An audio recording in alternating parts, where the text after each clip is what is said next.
বলো তো পৃথিবীর সব থেকে ভালো পুরুষ কে? কেন তোমার বাবা? আর পৃথিবীর সব থেকে খারাপ পুরুষ? আমার বাবা। পৃথিবীর সব থেকে ভালো নারী কে? কেন তোমার মা। আর পৃথিবীর সব থেকে খারাপ নারী? আমার মা। পৃথিবীর সব থেকে ভালো ছেলে কে? তোমার ভাই।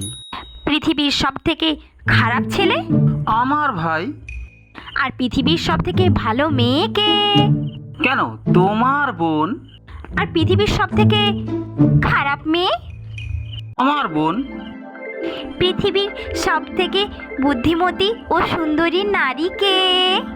কেন তুমি। আর পৃথিবীর সব থেকে বোকা পুরুষ? কেন আমি। যাই হোক, পড়াশোনাটা তাহলে এতদিনে ঠিকই শিখেছো।